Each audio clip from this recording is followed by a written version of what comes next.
this video finds you safe and in good health. I'm Dr. Namrata Ramesh, consultant orthodontist. Through this video today, I shall be addressing a very common but frequently overlooked question of how to choose an orthodontist and how to convey your treatment preferences and expectations based on the treatment advised. Let's see why proper communication can be a game changer. Before delving deep, let's brush up our basics.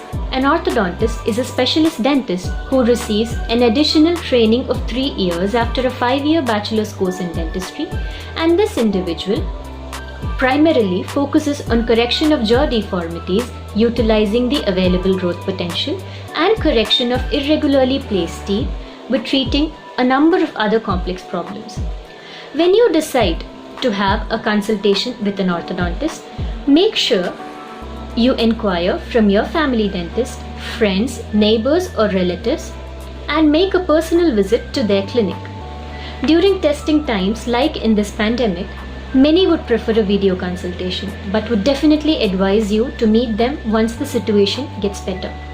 Whatever may be the scenario, make sure you make this visit worthwhile and encourage no messenger visits. Also, try your best to make the first visit with the patient who needs to receive the orthodontic treatment. To make it easier to understand, I shall continue by giving examples of 2 completely imaginary scenarios of a patient, an orthodontist, and a particular treatment modality. This is purely for the sake of making you understand the importance of communication and has nothing to do with belittling a particular kind of appliance. Many of you would have come across friends or advertisements talking about how aligners are the future of orthodontics and how they can take your teeth from A to B in no time.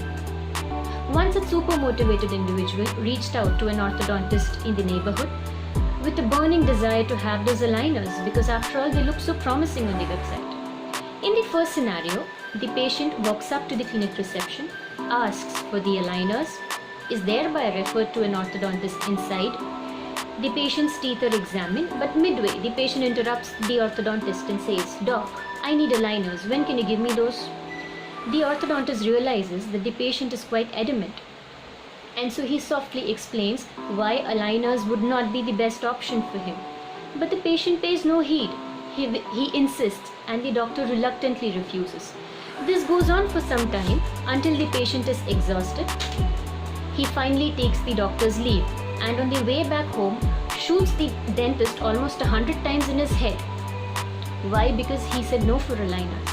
He reaches home, messages his friend, recalls the incident, to which his friend replies, "We'll go somewhere else, don't worry." This patient of ours smiles and gets back to work. In the second scenario, the same patient walks up to the clinic reception, inquires whether there's an orthodontist, asks if aligners are done, is finally referred to the orthodontist inside the clinic. The patient is welcomed, he is asked to introduce himself, he is asked about his family, his school, work, etc. Meanwhile, the orthodontist examines his teeth, asks him a number of questions about his orthodontic health, his previous treatment records, his family's previous treatment records, etc. And finally, he is advised some x-rays to end with. The patient is then asked what he expects out of the treatment and if there is a particular problem that he wishes is addressed during the treatment time. The patient explains how he was attracted to the concept of aligners and he would prefer them over anything else. The orthodontist begins to explain the various available treatment modalities and why, in his case, aligners would not give stable or sustained result. The patient is then shown a few pictures of similar cases and where other treatment modalities were given. He is finally at ease with the orthodontist himself and the treatment advice. He says he would get back soon with the necessary x-rays, leaves the clinic beaming and satisfied, reaches his house, messages his friend, recalls the incident and the friend replies, "Can you give me the details of the doctor? I would visit him next week." Through these 2 scenarios, I have tried to highlight the importance of communication, understanding and trust between the doctor and the patient. Imagine in the first scenario if the doctor had succumbed to the demands of the patient against his ethics, whose loss would it have been? It would have been a combined loss sabotaging the beautiful bond of trust between a patient and a doctor. It must be remembered that a candid conversation is essential between the orthodontist and his patient.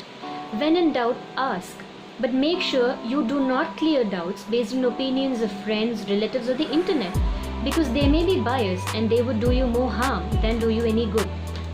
I can assure you that any orthodontist would be more than happy to answer your questions and help you overcome your fears. Make sure to build trust and confidence into the rapport with your orthodontist, and I'm sure your journey ahead would be a beautiful one.